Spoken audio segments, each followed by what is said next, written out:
Well, hey there folks, it's Paul here once again. Welcome back to my YouTube channel. In today's video, obviously we're dealing with an Aristides guitar, and that you know what that means. Disclaimer alert, I'm endorsed by Aristides guitars, and so this can't be entirely unbiased. At the end of the day, I stopped reviewing other instruments because of the fact that Aristides guitars was my home and still is very much so my home as a instrumental guitar player. So, what the hell is going on here? This guitar specs are really fascinating. From the titanium whammy bar to the fact that there's no headstock, this guitar is really sick. So let's get into some of the details here. Obviously this is called the H08R. R stands for raw, which means that it doesn't have extra layers of paint, making it a custom paint shop model from Aristides. It also means it's a bit cheaper and a bit lighter. And that lightness is really great because if you're going to be getting a headless, you might as well go lighter. Now for me personally, I like a little bit of weight to my instruments. So if I was to order one of these, I'd probably get one in a custom paint job because it's me. I want something really bombastic like a sparkle finish or something, even though it takes another, little while to put together and it costs maybe a bit more euros, but that's what I want. That's what I like. So without further ado, these are Lundgren Black Heaven pickups. This is a custom designed Aristides bridge, which I'm going to talk quite a little bit about. This is that titanium whammy bar I'm talking about, which is a screw in, and now it's solid as hell. We have a three-way switch, just a volume, that's push-pull. And importantly, the scale length is 26.5 to 28 inches, just like the Aristides 080S, which I have one just over there on the couch looking pretty right now. So, where's the headstock? Well, it's gone, folks. It's absolutely gone. This is so cool. There's truss rod access right here. Obviously, these are where you lock in your strings. The strings are a 10 to 74 set. I think that they're Diodarios. I could be wrong about that. And ultimately, man, it's really phenomenal. Let me take it off of its Scholler strap locks for a second and do the risky thing. Take a look at that. So we have a matte kind of finished back plate, which is very much a raw Aristides model thing. And we can see that we have 4 springs there. And I'm going to talk about tension in a bit. One note I would have is that there's definitely enough room in the cavity to have a third-party block installed. I don't know how you'd necessarily install it, but I can see that it's possible. I suppose if you measure the block, you would know that you'd be able to get another block of like a similar size. It just looks like there's a lot of room back there. As well, I think that in terms of Aristides, on their 010 model, which is one of the very first ones, they were able to do some cutouts so that you could control the screws in the back of the guitar, therefore able to adjust the tension in case you want to switch strings and tuning. Of course, we've got ourselves 2 output jacks from this instrument, it's the Aristides wiring, which is like legendary. I used to watch those guys actually do the wiring and it was like, oh, they're scientists. Oh, So anyhow, without further ado, I'm going to quit talking so damn much and play a little bit more. Currently I've got the Fortin Cali by Neural DSP loaded up on my computer, and that's what you're hearing in terms of those raw tones. Oh man, it's very comfortable to have those slap locks. And yeah, here we go. Here's some more playing for you folks.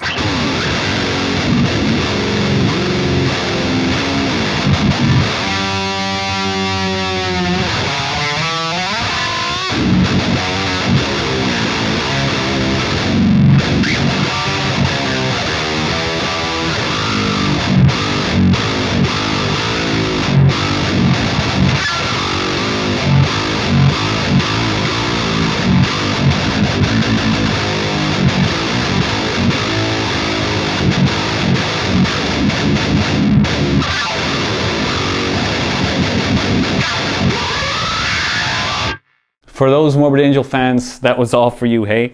So what a tone, what a sound.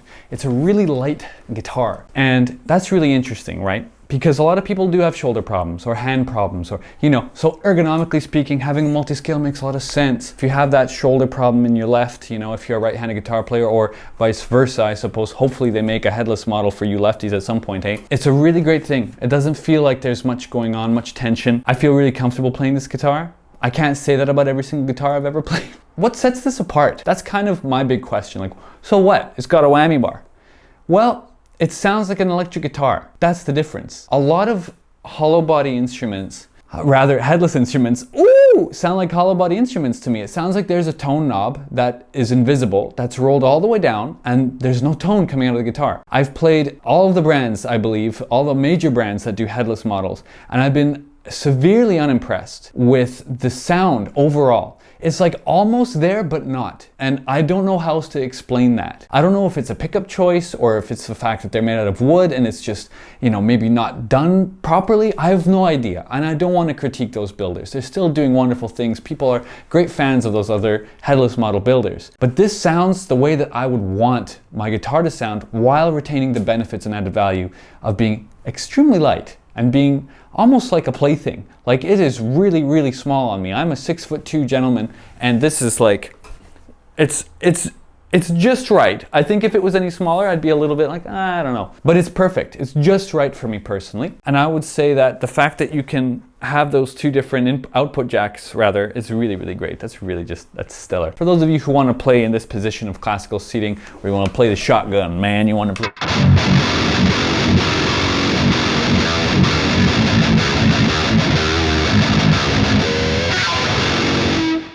I feel like I just channeled some Devin Townsend vibes there. I'm really, really enamored. Now, instead of me playing distortion the whole time through, a lot of you folks are going to be like, yeah, but does it do other things well too? And yeah, it does. So let me switch over to another tone, and I'll be 1 second right now. So without further ado, let's go into some clean stuff.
Pretty sweet, huh? Pretty calming.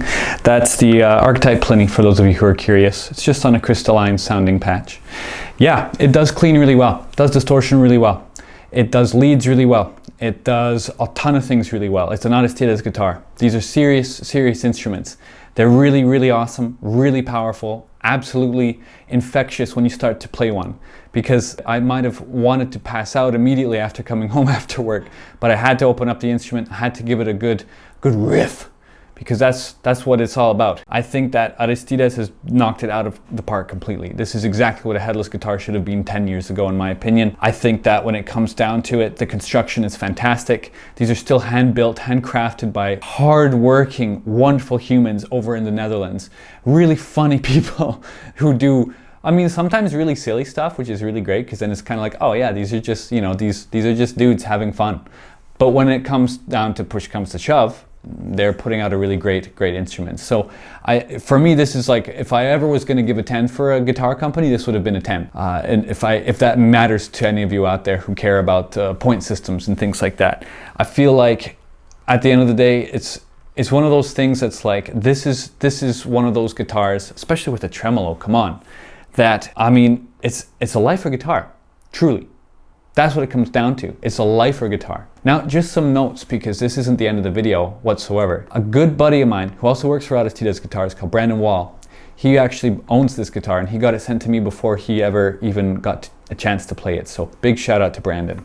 He and I are actually colleagues because I'm happy to announce on YouTube today that if you want to order an Aristides guitar, headless, 6-string, 7-string, the TO model, an 020, you can now come and contact me, and I'm going to be the one to send you those update pictures. Of course, I make a small commission, but at the end of the day, who doesn't love to talk about guitars? So I'm happy to do that, happy to go over your spec. I'm always excited, always enamored with speaking about my favorite guitar company in the entire world. Now, I'm going to shift gears, not get so sappy. I'm going to talk about this Floyd Rose thing. So this isn't a Floyd Rose. I don't know what they're going to call it, just a tremolo perhaps. But damn.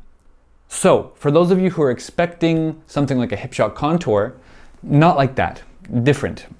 The excess amount of tension that's on an 8-string guitar is really the thing that kind of pushes one to think, oh, is this going to be comfortable? The first day that I played with this tremolo bar, I didn't like it. Honestly, I didn't like it at all. It needed to grow on me a little bit because I needed to get used to the fact that there's 4 springs in the back for F-sharp standard, which is just regular standard tuning. So that's one thing I would say. If you're going to go for a tremolo on a 7 or an 8-string guitar anyways, doesn't matter what kind of tremolo, be prepared for the tension because it's going to be harder to push that thing down. At the same time though, it's a titanium whammy bar, folks. You're gonna break things with this rather than anything breaking it. Do you know what I mean? It's a screw-in whammy bar, which is really great. I like to have it so that it's not all the way screwed in. I like to have one turn just so I can get it out of my way. I've got fairly large hands, so it can be a little bit obnoxious sometimes to have a bar just like right there. And yeah, ultimately it's an amazing design.